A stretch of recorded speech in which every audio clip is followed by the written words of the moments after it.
నమస్కారం. Public vision వార్తలకు స్వాగతం. నా పేరు కృష్ణకుమార్. వార్తల్లో ముందుగా హెడ్లైన్స్.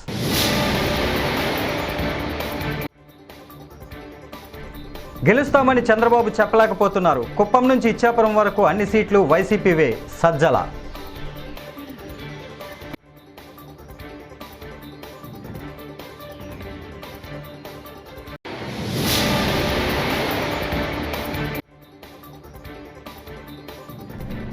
వైసీపీకి ప్రతిపక్ష హోదా కూడా దక్కదని మాజీ మంత్రి దేవినేని ఉమామహేశ్వరరావు వ్యాఖ్యలు.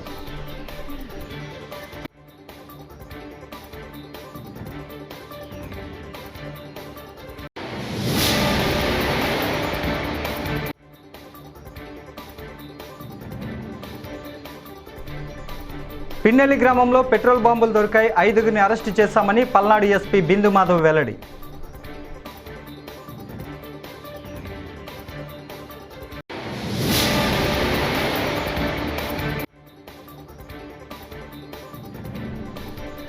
ఎన్జీటీ ఆదేశించిన ఇసుక తవ్వకాలు ఆగడం లేదని విమర్శించారు మాజీ మంత్రి నక్కా ఆనందబాబు. ఇక డీటెయిల్స్ చూస్తే ఎన్నికల్లో విజయంపై తాము పూర్తి విశ్వాసంతో ఉన్నామని, గత ఎన్నికల్లో గెలిచిన సీట్ల కంటే ఈసారి ఎక్కువే గెలుస్తామని వైఎస్ఆర్సీపీ ప్రధాన కార్యదర్శి సజ్జల రామకృష్ణారెడ్డి అన్నారు. శుక్రవారం ఆయన తాడేపల్లిలోని ఆ పార్టీ కేంద్ర కార్యాలయంలో మీడియాతో మాట్లాడుతూ ఓటింగ్ సరళిని చూసి ప్రభుత్వ వ్యతిరేక ఓటు అనుకోవద్దన్నారు. చంద్రబాబుకు ఆయన మీదే ఆయనకే నమ్మకం లేదని, చంద్రబాబు పూర్తిగా నెగిటివ్ క్యాంపెయిన్ చేశారని, జగన్ ప్రచారం ప్రజల్లోకి బలంగా వెళ్ళిందని, కుప్పంలోనూ వైఎస్ఆర్సీపీ గెలవబోతోందని, కుట్రపూరితంగా కేంద్ర సహాయంతో కొందరు అధికారులను తప్పించారు, ల్యాండ్ టైటిలింగ్ చంద్రబాబులో అర్థం లేని ఆరోపణలు చేస్తున్నారని, చంద్రబాబు హామీలపై ప్రజలకు నమ్మకం లేదని సజ్జల పేర్కొన్నారు. మాకైతే ఖాయంగా కనపడుతోంది. గవర్నమెంట్ వస్తుంది, చాలా బాగా వస్తుంది. మొన్నటికి అంత కూడా జరిగింది. మిగిలిన చోట్ల జరిగిన చోట్ల కూడా పోలింగ్ పర్సెంటేజ్ పెరిగాయి. ఓటింగ్ జరిగే శాతాన్ని బట్టి చూసి యాంటీ ఇన్కంబెన్సీ అనుకుందామంటే మీరు గమనించిన జగన్మోహన్ రెడ్డి గారి మీద అంత వ్యతిరేకత పెంచుకుని ఈ వర్గాలు ఏ వర్గాల కోసం అయితే నిలబడినాడు వాళ్ళు రావడానికి అంత ఇది రీజన్ కనపడద్ద లేదు. వీళ్ళందరూ చంద్రబాబు నాయుడు కానీ ఆయన పార్టీ కానీ పెట్టిన సూపర్ 6 అనే ఇది కానీ లేదా ఆయన అర్జెంటుగా తెచ్చుకోవాలని వాళ్ళ కోరికుందా అని చూద్దామంటే అంతా అటువైపు కనపడలేదు. ఎందుకంటే చంద్రబాబు నాయుడికే తన అజెండా మీద నమ్మకం లేదు. ఆయన సూపర్ 6 గురించి కూడా ప్రచారం చేసుకోవాలి. ఆయన ఎంతసేపు ఉన్నా జగన్మోహన్ రెడ్డి గారి మీద వ్యక్తిగతంగా దాడులు లేదా వివేకానంద రెడ్డి హత్యను ఇంకా గొడ్డలు అనడము, ఇంకోటి కుటుంబం దీన్ని వాళ్ళకి సంబంధించిన కుటుంబ సమస్యలు తీసుకొచ్చి పెట్టడము, లేదు లాస్ట్లో ల్యాండ్ టైటిలింగ్ యాక్ట్ అని ఇంకోటి తీసుకొచ్చి ఒక అర్థం లేని ఇది దేన్నైతే వాళ్ళు ఆ రోజు సపోర్ట్ చేశారు, దేన్నైతే ఈరోజు ఐ థింక్ నీతి ఆయోగ్ వాళ్ళ దాంట్లో కూడా ఉంది, దాన్ని ఒక ఇష్యూ కింద చేసి ఆయన ఇచ్చిన హామీలే గట్టిగా చెప్పుకోలేని వచ్చాడు. ఎందుకంటే ఆయనకే నమ్మకం లేదు. ఇంతకుముందు కూడా చెప్పాం, అది హామీలను అమలు చేస్తాడే నమ్మకం జనానికి లేదని, ప్రజలకు లేదని. అది ఆయనకు అవగాహన ఉంది కాబట్టి అది వదిలేసి కేవలం వైఎస్ఆర్ కాంగ్రెస్ పార్టీని లేదా వైఎస్ఆర్ కాంగ్రెస్ పార్టీ నాయకులను అందరికంటే ముఖ్యంగా జగన్మోహన్ రెడ్డి గారిని వ్యక్తిగతంగా దూషిస్తూ మొత్తం వాళ్ళ క్యాంపెయిన్ అంతా దాంట్లో నడిచింది. సో ఆ నేపథ్యంలో ప్రజలు ఆయన ఇచ్చిన హామీల మీద నమ్ముకొని వచ్చింటున్నారనడానికి అది కనపడట్లా. ఉంటే ఆయనే చెప్పేవాడు దాని గురించి, వాళ్ళు దాని గురించి మాట్లాడేవాళ్ళు. వేరే మా నాయకుడు ఆయన మొత్తం ఒకే థీమ్ మీద మీరు గమనిస్తే ఈ 5 ఏళ్ల పాటు తాను రాష్ట్ర అభివృద్ధికి సంక్షేమం ద్వారా లేదా మొత్తం డీసెంట్రలైజేషన్ ఆఫ్ పరిపాలన సుపరిపాలన అందించడం ద్వారా తాను ఏం చేశాడో ఇవే చెప్పాడు. ఇవి వైసీపీకి ప్రతిపక్ష హోదా కూడా దక్కదని మాజీ మంత్రి దేవినేని ఉమామహేశ్వరరావు వ్యాఖ్యలు చేశారు. శుక్రవారం మీడియాతో మాట్లాడుతూ వైసీపీ కేబినెట్లో ఉన్న 40 మంది మంత్రులు ఓడిపోతున్నారని, వైసీపీకి ఘోర పరాజయం తప్పదని అన్నారు. జగన్ రెడ్డి మాటల్లో ఓటమి భయం స్పష్టమైందని, వైసీపీ కార్యకర్తలను ప్రజలను మభ్యపెట్టేందుకు మళ్లీ సజ్జల ప్రయత్నిస్తున్నారని మండిపడ్డారు. అబద్ధాలు చెబుతున్నారని అన్నారు. జగన్ రెడ్డి లండన్ పారిపోతున్నారని, పెద్దిరెడ్డి పిఎల్ఆర్ కంపెనీ వెహికల్స్ ఇతర రాష్ట్రాలకు తరలిపోతున్నాయంటూ వ్యాఖ్యలు చేశారు. కార్యకర్తలకు కానీ నాయకులకు కానీ కాన్ఫిడెన్స్ ఇవ్వాల. పొద్దున్నే గోబెల్స్, ఆంధ్ర గోబెల్స్ సజ్జల రామకృష్ణారెడ్డి ప్రజల ముందుకు వచ్చాడు, మీడియా ముందుకు వచ్చాడు. ఆ రోజు పార్లమెంటు భవనం తగలబెట్టుకొని ప్రతిపక్షాల మీద ఆరోపణలు చేసిన హిట్లర్ ఏ విధంగా చేశాడో ఈరోజు గోబెల్స్ కూడా పెద్దారెడ్డి ఇల్లు మేము దాడి చేశామని, మేము సీసీ కెమెరాలు పగలగొట్టామని ఈ అసత్య ప్రచారాన్ని మళ్ళీ లేపుతూ ఉన్నాడు. ఇవాళ జగన్మోహన్ రెడ్డి మాటల్ని కేడర్ నమ్మలేదు, కేడర్ కాడిపడేశారు. నాయకులు కార్యకర్తలు మీ మాటలు నమ్మే పరిస్థితిలో లేరు. ఒక చిన్న ఉదాహరణ, ఆర్టీఏ చిత్తూరు మీ పిఎల్ఆర్ ప్రాజెక్ట్స్ వెహికల్ నెంబర్ కూడా చెప్తాను. సజ్జల జగన్మోహన్ రెడ్డి మీ పిఎల్ఆర్ ప్రాజెక్ట్స్ వెహికల్సే AP39U E3857 exporting to other countries. అంటే మీ పెద్దిరెడ్డి కంపెనీలు, పిఎల్ఆర్ కంపెనీలు, మీ వెహికల్స్ అన్నీ కూడా ఎలక్షన్ షెడ్యూలు, ఎలక్షన్ ప్రకటనలు అన్నీ వచ్చిన తర్వాత ఈ ప్రక్రియ అంతా పూర్తి.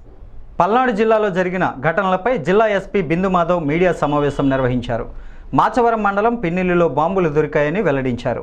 పిన్నెల్లి గ్రామంలో గొడవల నేపథ్యంలో పోలీసులు విస్తృతంగా తనిఖీలు చేపట్టారని తెలిపారు. కొందరి ఇళ్లలో పెట్రోల్ బాంబులు గుర్తించామని అన్నారు. పెట్రోల్ బాంబుల ఘటనలో 5గురిని అదుపులోకి తీసుకున్నామని ఎస్పీ వెల్లడించారు. బాంబులు ఎవరు తయారు చేస్తున్నారో విచారణ జరుపుతున్నామని, జిల్లాలో తనిఖీలు కొనసాగిస్తామని స్పష్టం చేశారు. కాగా పల్నాడు జిల్లా సత్తెనపల్లి నియోజకవర్గంలో బాంబుల కలకలం రేగింది. ముప్పాళ్ల మండలం మాదాలలో పోలీసులు వైసీపీ నేత సైదా ఇంట్లో 29 పెట్రోల్ బాంబులు గుర్తించారు. అటు కారంపూడి దాడుల ఘటనలో పోలీసులు పలువురిని అరెస్టు చేశారు. వైసీపీకి చెందిన 12 మందిని, టీడీపీకి చెందిన 8 మందిని అదుపులోకి తీసుకున్నారు పోలీసులు.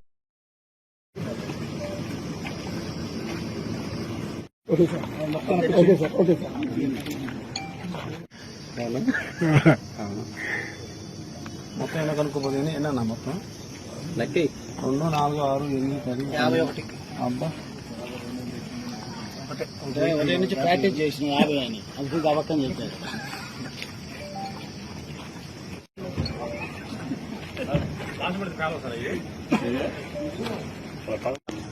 ఈరోజు ఉదయం మాచవరం మండలంలోని పిన్నెల్లి గ్రామంలో అక్కడ కొంచెం టెన్స్ పరిస్థితులు ఉన్నాయి, అక్కడ ఏదైనా వెరిఫై చేస్తే బాగుంటుందని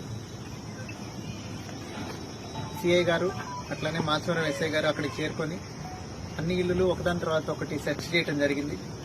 అక్కడ చింతపల్లి పెద్ద సైత, చింతపల్లి నన్నే, అల్లాబక్షు, అట్లానే చింతపల్లి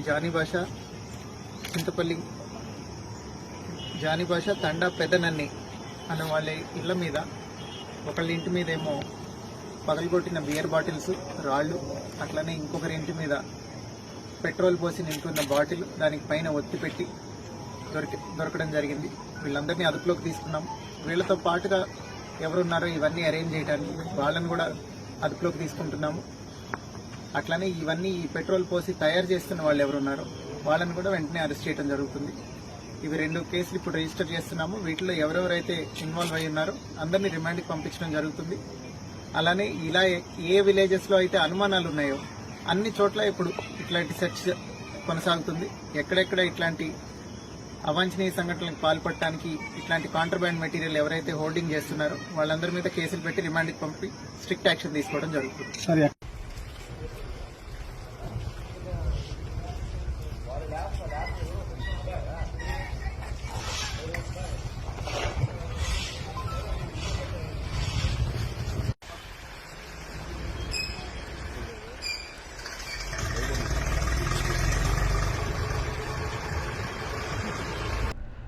ఏపీలో ఇసుక అక్రమ తవ్వకాలపై సుప్రీంకోర్టు ఆగ్రహం వ్యక్తం చేసిందని, ప్రత్యేక కమిటీలు ఏర్పాటు చేసి కట్టడి చేయాలని ఆదేశించిందని మాజీ మంత్రి నక్క ఆనందబాబు అన్నారు. శుక్రవారం మీడియాతో మాట్లాడుతూ ఎన్జీటీ ఆదేశించిన ఇసుక తవ్వకాలు ఆగటం లేదని విమర్శించారు. ఇసుకను దోచుకొని తాడేపల్లి ప్యాలెస్కు 40,000 కోట్లు తరలిస్తున్నారని ఆరోపించారు. డీఎంజీ పెద్దిరెడ్డి కొనిసన్నల్లో ఇసుక దోపిడీ జరుగుతోందన్నారు. ఇసుక దోపిడీపై దున్నపోతు మీద వర్షం పడినట్లు అధికారులు వ్యవహరిస్తున్నారని ఆయన అన్నారు. సుప్రీంకోర్టు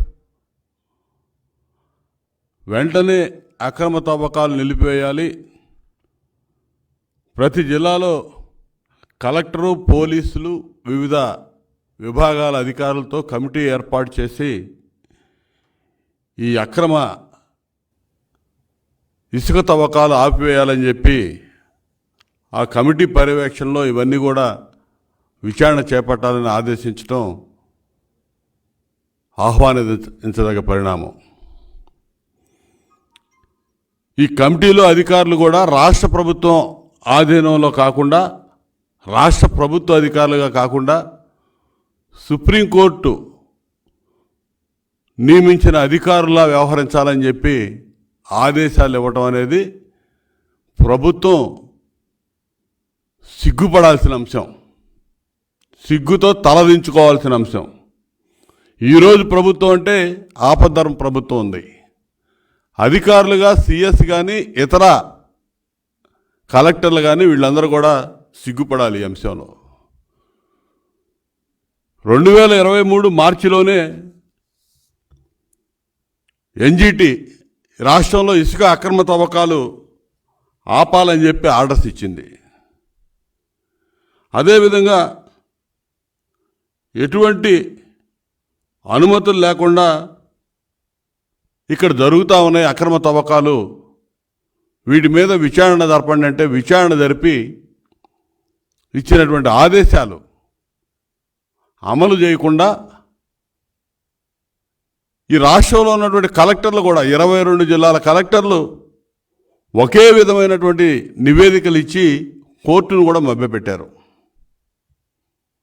అక్రమ తవ్వకాలు ఏమీ జరగట్లేదని యూనిఫామ్గా ఒకే నివేదికలు సమర్పించారు. అవన్నీ కూడా కోర్టు పరిశీలన చేయడం జరిగింది. దాదాపు మార్చి 23లో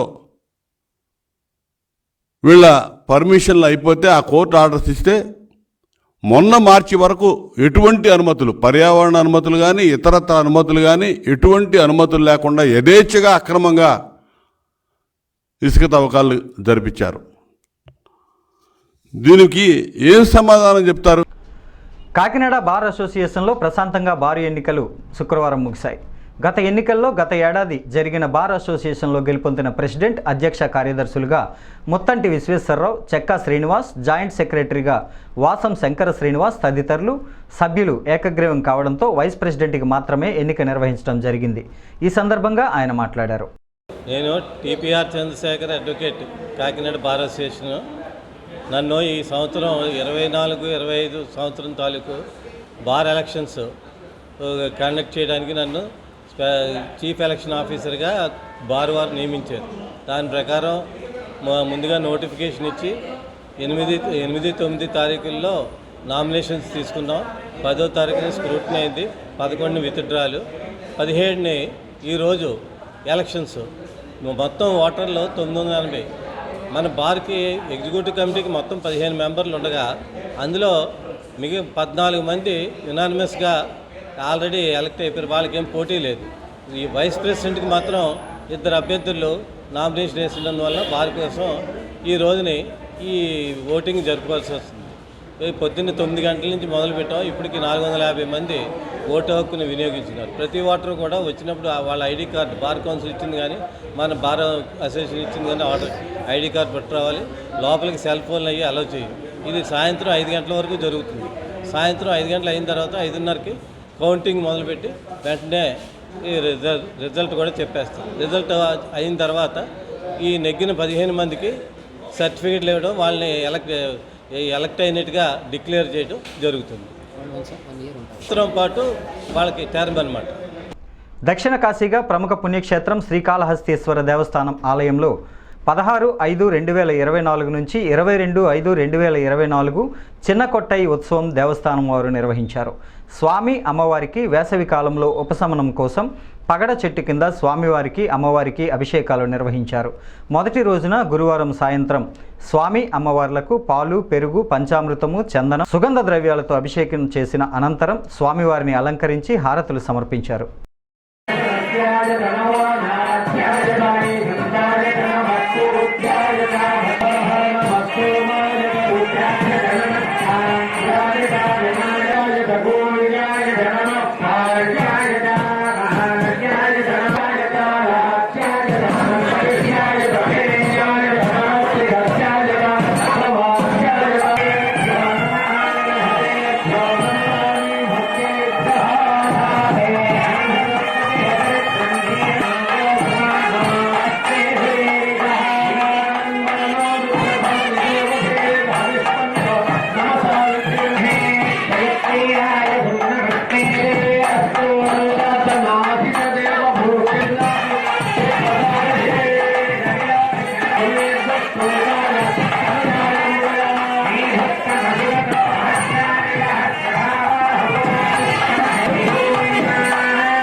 కాకినాడ అమ్మమ్మ ఘాటి సెంటర్ వద్ద కాకినాడలో శుక్రవారం శ్రీ విశ్వబ్రాహ్మణ యువజన సంక్షేమ సేవా సంఘం శ్రీ శ్రీ వీరబ్రహ్మేంద్ర స్వయం సేవా సంస్థ ఆధ్వర్యంలో శ్రీ మధ్విరాట్ పోతులూరి వీరబ్రహ్మేంద్ర స్వామికి ప్రత్యేక పూజలు నిర్వహించారు.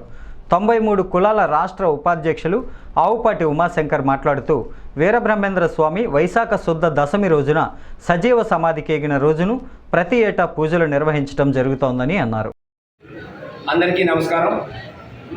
ఈరోజు జగన్నాథపురం అన్నమఘాటి సెంటర్లో శ్రీ విశ్వబ్రాహ్మణ యువజన సంక్షేమ సేవా సంఘం వీరబ్రహ్మేంద్ర స్వయం సేవా సంస్థ ఆధ్వర్యంలో గౌరవ అధ్యక్షులు చేబ్రోలు వీరరావు గారి అధ్యక్షతన ఈ 331 ఆరాధన మహోత్సవం జగద్గురు శ్రీమద్ విరాట్ పోతులూరి వీరబ్రహ్మేంద్ర స్వామి పూజా కార్యక్రమాలు రమ్యంగా Kakinada rural and urban Vishwabrahmana సంఘాల అధ్యక్షులు చెల్లూరు సత్యనారాయణ గారు, అలాగే ప్రధాన కార్యదర్శి పుట్టా భాస్కర్రావు గారు, కాకినాడ జిల్లా గౌరవ సలహాదారులు అంగులూరు ధర్మారావు గారు, కాకినాడలో ఉన్న అధ్యక్ష కార్యదర్శులు, మిగతా కార్యవర్గ సభ్యులు, పెద్దలు, అందరూ భక్తులు అందరి ఆధ్వర్యంలో పూజా కార్యక్రమాలు చేసి స్వామివారికి సుగంధ ద్రవ్యాలతో అభిషేకాలు చేసి స్వామివారి కృపకు పాత్రలు అయ్యాం అందరూని.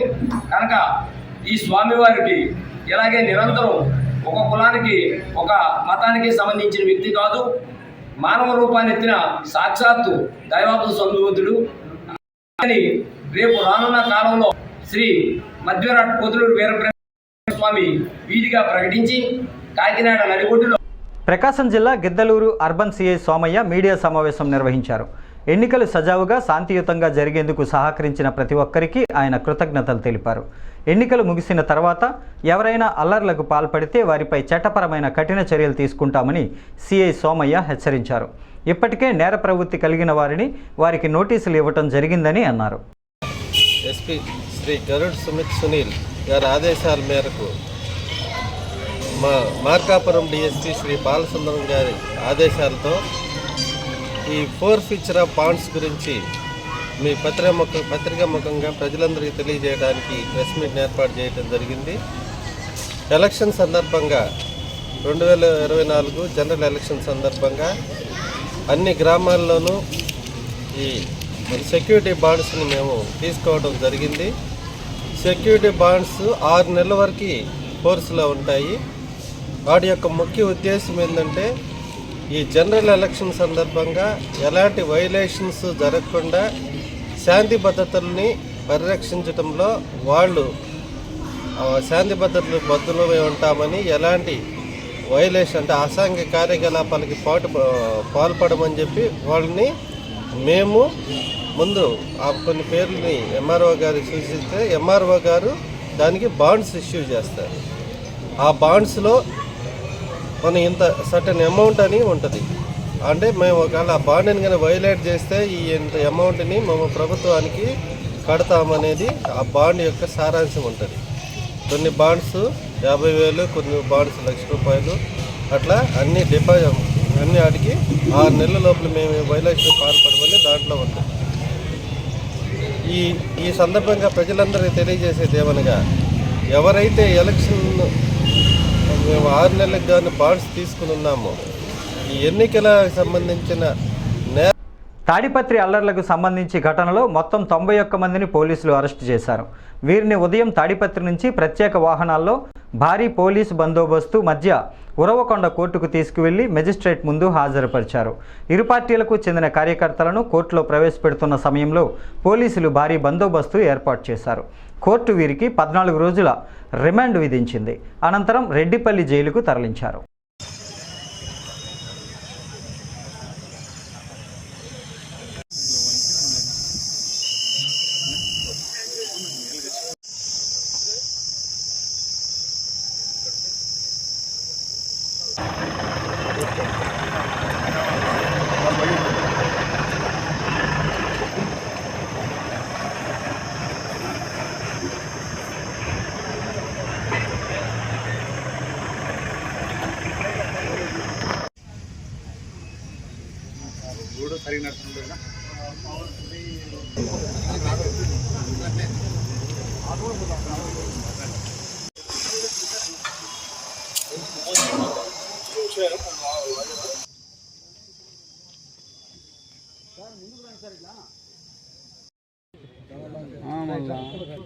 ఆయన ఉన్నాడు ధనంజయుడు ఉన్నాడు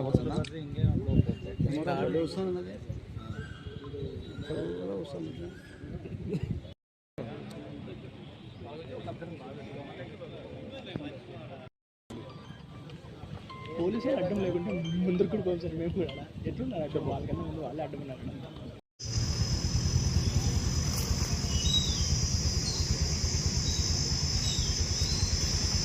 రాయదుర్గం పట్టణంలో ప్రైవేట్ కార్పొరేట్ కళాశాలలో ధనార్జన ధ్యేయంగా అక్రమ అడ్మిషన్లు చేపడుతున్నారని తక్షణమే ఆ కళాశాలపై చర్యలు తీసుకోవాలని ఏఐఎస్ఎఫ్ జిల్లా సహాయ కార్యదర్శి ఆంజనేయులు డిమాండ్ చేశారు.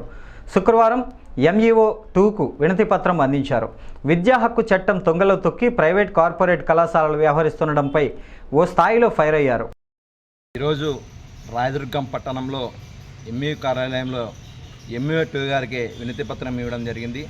మేము వినతి పత్రం యొక్క ముఖ్య ఉద్దేశం ఏమంటే, రాయదుర్గం పట్టణంలో ప్రైవేట్ కార్పొరేట్ విద్యాసంస్థలు అనేవి విచ్చవిల్లుగా ముందస్తు అడ్మిషన్ చేస్తూ, ముందస్తు ప్రచారం చేస్తూ, ముందస్తు పాంప్లెట్లు పంచుతూ ఈరోజు మా స్కూల్ గొప్ప అంటే మా స్కూల్ గొప్ప అని విచ్చలవిడిగా అడ్మిషన్ చేస్తూ ప్రచారం చేస్తూ ఉన్నారు.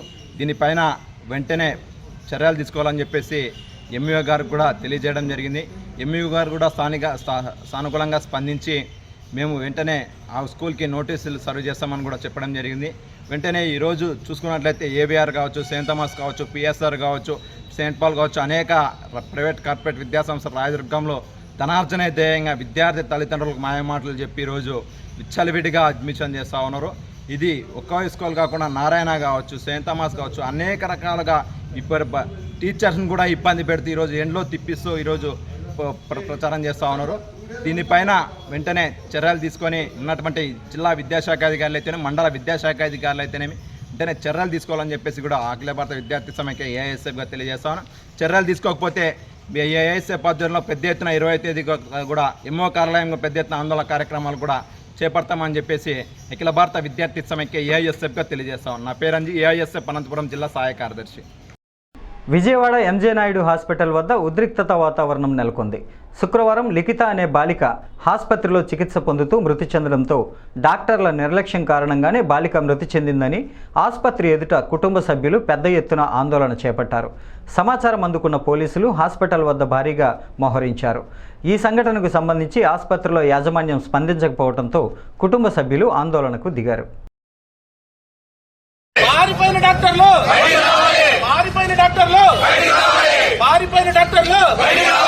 పనికిరాని హాస్పిటల్, పనికిరాని హాస్పిటల్, పనికిరాని హాస్పిటల్, మారిపోయిన డాక్టర్లు, పనికిరాని హాస్పిటల్, మారిపోయిన డాక్టర్లు, పనికిరాని హాస్పిటల్.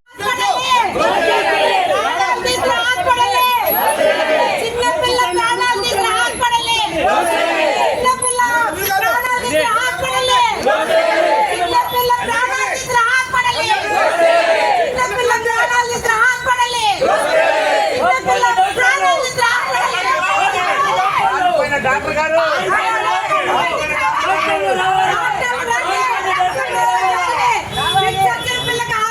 ఆపరేషన్ ఎందుకు చేస్తారు?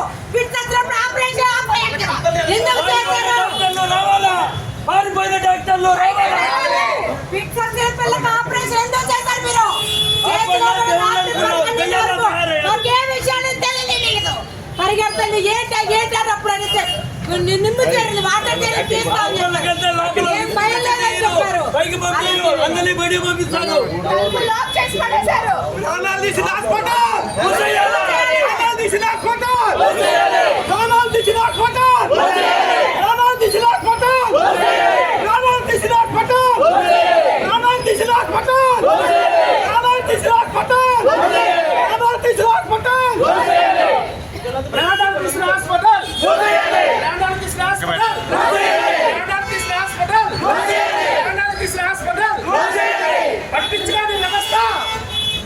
ఈ వార్తలు ఇంతటితో సమాప్తం.